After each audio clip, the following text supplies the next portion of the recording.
సిద్దిపేట పట్టణ పరిధిలోని ప్రభుత్వ భూములపై ఆక్రమణల ఆరోపణలు ఇప్పుడు రాజకీయ వర్గాల్లో చర్చనీయాంశంగా మారాయి. కాంగ్రెస్, బీఆర్ఎస్ పార్టీలకు చెందిన కొందరు నేతలు కలిసి ప్రభుత్వ భూమిని ఆక్రమించారు అంటూ స్థానికులు, మాజీ నాయకులు ఆరోపిస్తూ ఉన్నారు.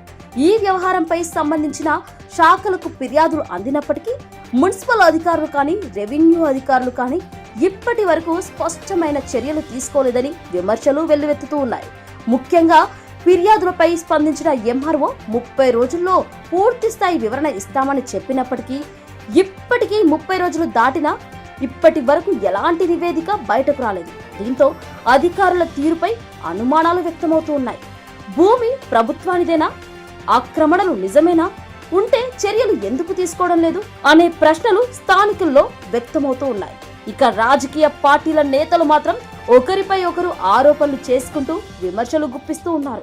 కానీ అసలు నిజాలు బయట పెట్టాల్సిన అధికారులు మాత్రం మౌనం పాటించడం ఇప్పుడు చర్చకు దారితీస్తోంది. ఫిర్యాదులపై వెంటనే పూర్తి స్థాయి విచారణ జరిపి నివేదికను ప్రజల ముందు ఉంచాలని స్థానికులు డిమాండ్ చేస్తున్నారు. 3 రోజుల్లో వివరణ ఇస్తామని చెప్పిన ఎంఆర్ఓ నెల రోజులు గడిచినా నివేదిక ఇవ్వకపోవడం వెనుక కారణాలు ఏంటి అనేది ఇప్పుడు ప్రధాన ప్రశ్నగా మారింది. ప్రభుత్వ భూముల వ్యవహారంలో నిజాలు బయటపడతాయా, లేక ఈ వివాదం కూడా ఫైళ్లకే పరిమితం అవుతుందా అన్నది మనం వేచి చూడాలి.